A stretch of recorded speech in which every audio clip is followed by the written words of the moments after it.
Bonjour les Bérous, j'espère que vous allez bien par la grâce de Dieu. On est là pour notre rendez-vous hebdomadaire du débrief de la semaine.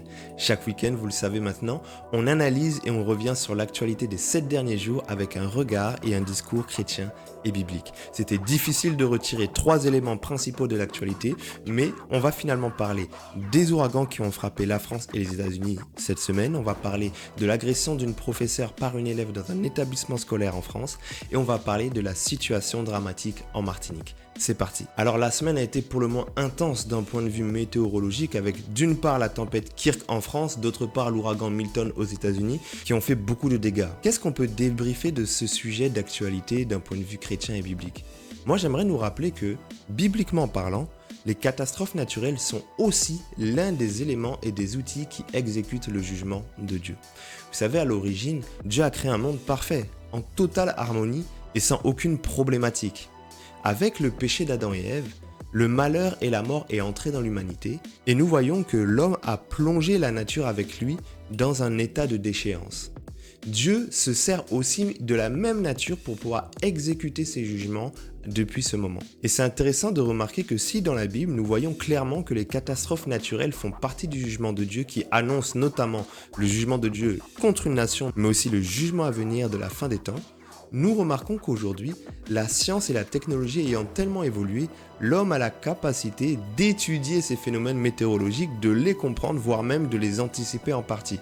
Qui fait qu'on a complètement retiré la notion du divin et la notion du surnaturel derrière ces catastrophes climatiques. Suis-je en train de dire qu'à chaque fois qu'il pleut beaucoup, il s'agit d'une prophétie que Dieu donne ? J'irai pas jusqu'à là. Mais ce que je veux dire, c'est qu'à chaque fois que nous voyons des phénomènes majeurs, des séismes, des tsunamis, des ouragans ou autres, nous devons en tant que chrétiens nous sentir interpellés par ce que la Bible dit. Et pendant que je suis en train de parler, il y a plusieurs passages bibliques que je vais nous afficher qui vont nous présenter cette réalité selon laquelle les phénomènes météorologiques sont aussi des instruments que Dieu peut utiliser qui sont là pour réveiller la conscience du peuple de Dieu, réveiller la conscience des hommes et des femmes partout sur la terre de ce qu'il y a un Dieu dans les cieux qui contrôle la terre et tout ce qu'elle renferme. Les disciples ils ont demandé à Jésus: quels seront les signes de ton avènement ? Pourquoi ? Parce que les signes de l'avènement du retour de Jésus, les signes qui annoncent son retour, ce sont des éléments qui pourront nous permettre de rester en alerte, de rester conscients, de rester mobilisés sur le fait que Jésus reviendra et que tout ce qui se passe sur cette terre cessera à un moment donné. Le problème, c'est qu'aujourd'hui, nous sommes devenus tellement insensibles que nous pouvons voir la majorité des signes se réaliser sous nos yeux que nous n'avons même pas la conscience du fait que Jésus revient bientôt et que les signes sont en train de se manifester au milieu de nous. Et j'insiste, sentons-nous concernés et interpellés même par les messages de Dieu à travers des circonstances climatiques qui détruisent ce que l'humanité dans toute sa sagesse et toute son intelligence aurait pu construire. Il y a un message à retenir derrière tout ça. En France cette semaine, malheureusement plusieurs incidents se sont déroulés dans des établissements scolaires et notamment plusieurs professeurs qui ont été agressés par des élèves pour X ou Y raison. Force est de constater que le fait divers qui a le plus attiré l'attention médiatique, c'est l'un des événements qui s'est déroulé à Tourcoing dans lequel une élève a frappé une professeure. Si on fait le déroulé complet de l'histoire, alors on n'était pas là, mais ce qui est ressorti, c'est qu'une élève était en train de porter le voile, ce qui n'est pas permis dans l'établissement scolaire.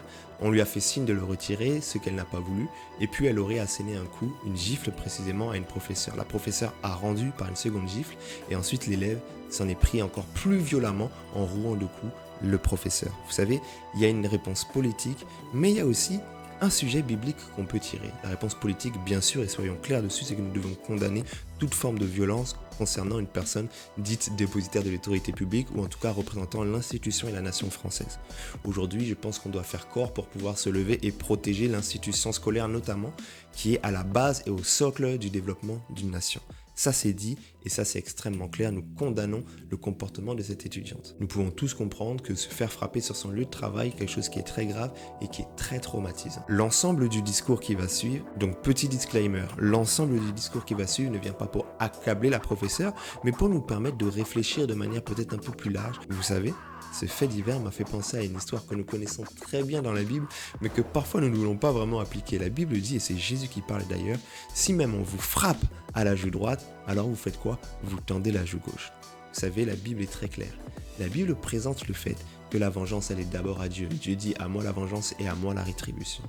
D'autres passages nous exhorteront à apprendre à rester à notre place, même si notre interlocuteur, lui, pêche et ne reste pas dans le cadre dans lequel il devait rester. Vous savez, c'est très important de dire que pour qu'une société se porte bien, il faut que nous puissions aussi avoir de la maîtrise. La personne qui vous parle, elle a travaillé depuis presque toute sa vie avec les enfants, que ce soit dans le milieu social, religieux ou sportif. Mais je peux aussi vous dire que s'il fallait que à chaque fois qu'un élève puisse avoir des mots qui sont plus élevés, avoir des gestes qui sont déplacés, il fallait que l'individu d'autorité puisse réagir de la même manière et rendre le mal pour le mal, alors là, on serait très mal barré, je vous le dis. Alors que le discours politique puisse bien sûr, et c'est normal, se lever pour défendre le professeur qui a été agressé, c'est tout à fait normal. Mais le discours biblique doit aussi amener un semblant d'équilibre pour pouvoir rappeler le fait que la Bible nous recommande de bénir ceux qui nous maudissent, de faire du bien à ceux qui nous persécutent et de ne pas rendre le mal pour le mal. Alors la société se portera bien si nous arrivons à avoir cette maîtrise de supporter le mal et de réagir par le bien. C'est aussi le message de l'évangile. Les chrétiens sont-ils appelés à être des victimes? Les chrétiens sont-ils appelés à se laisser faire tout le temps? Ce passage doit-il s'appliquer de manière littérale à chaque fois qu'on nous frappe, on ne doit rien faire? La question se pose. Mais ce qui est vrai, mais la question va se poser de savoir si bibliquement parlant et en tant que chrétiens dans la société, nous sommes appelés à rendre œil pour œil et dent pour dent. Alors, c'est facile d'avoir des bons mots derrière la caméra, mais le texte biblique nous encourage à veiller sur nos réactions et à ne pas avoir des réactions ni disproportionnées, ni même égales par rapport au mal qu'on pourra nous faire, mais à user de maîtrise de soi. C'est très difficile à faire, mais ça a le mérite d'être posé sur la table dans ce débrief de l'actualité de la semaine. Ici, suis-je en train de dire qu'il ne faudra donc jamais réagir? Ce n'est pas là le débat que je porte. Il y a certainement peut-être d'autres réactions qui sont plus appropriées.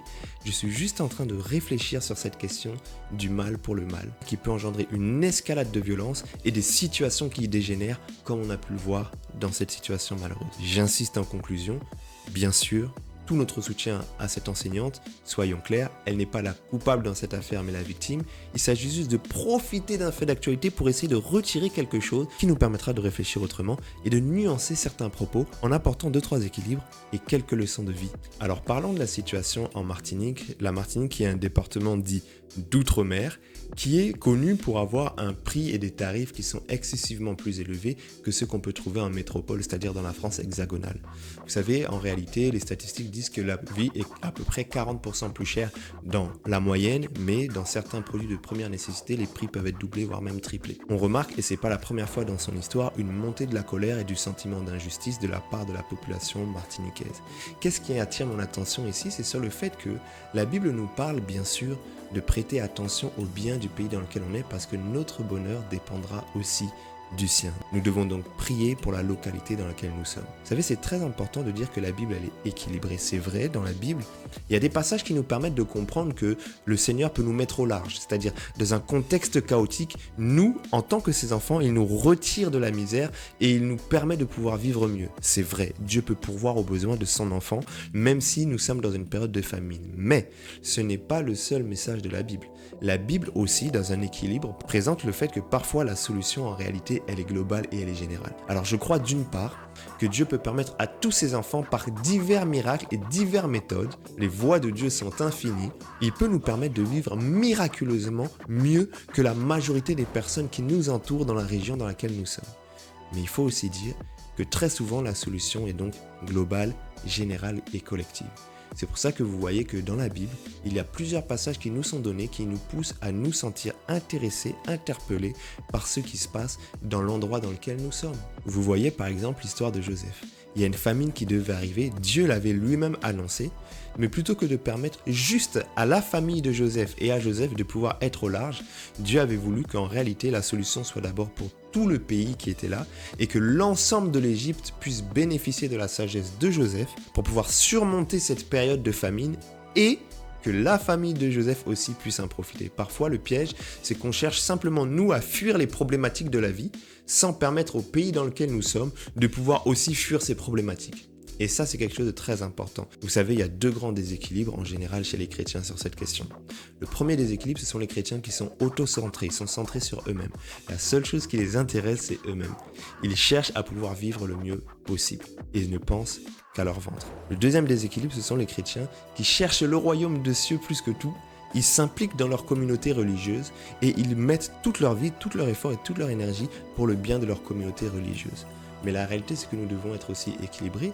Nous devons aussi, bibliquement parlant, nous impliquer aussi dans la ville, nous impliquer aussi dans la société, afin d'être la lumière du monde et le sel de la terre. Nous devons donc nous impliquer pour le royaume des cieux, mais l'implication pour le royaume des cieux se manifeste parfois par une implication dans la société, une implication associative, une implication politique, une implication citoyenne. Force est de constater qu'aujourd'hui, il y a beaucoup de chrétiens qui ne sont pas impliqués dans la ville, et ça, c'est aussi un déséquilibre. Voilà, on est à la fin de cette vidéo, j'espère qu'elle t'aura plu. N'hésite pas à me dire quel est le regard que toi tu as porté sur l'actualité de la semaine en commentaire, s'il y a un fait qui t'a marqué plus qu'un autre et quel est ton regard sur celui-ci. Moi, je vous donne rendez-vous déjà la semaine prochaine pour le prochain débrief, mais en attendant, tu peux aussi t'abonner à la chaîne YouTube pour recevoir l'information de tous les contenus qui sont proposés de manière régulière chaque jour de la semaine. Et puis, la semaine passée, pour le premier épisode, j'ai reçu en commentaire une proposition très intéressante de proposer à la fin de chaque format du débrief de la semaine une prière. Alors moi, la prière que je vais nous encourager à faire du coup aujourd'hui, c'est de prier pour le pays dans lequel tu es actuellement. Je vais faire moi une courte prière, mais toi tu pourras la prolonger ensuite à la maison. Seigneur, nous venons te prier selon ta parole pour le bien du pays dans lequel tu nous as envoyés. Nous ne voulons pas être concernés que par nos intérêts personnels, mais nous voulons prier et intercéder pour le bien dans la contrée dans laquelle tu nous as établis. Nous prions pour la paix dans nos villes, nous prions, éternel mon Dieu, pour la sagesse auprès des instances politiques et nous prions pour l'harmonie entre les citoyens. Que ta grâce soit sur nos pays, ta faveur, et qu'un vent de réveil et d'unité puisse souffler sur chacun d'entre eux, au nom de Jésus. Amen. Béret rouge, repos.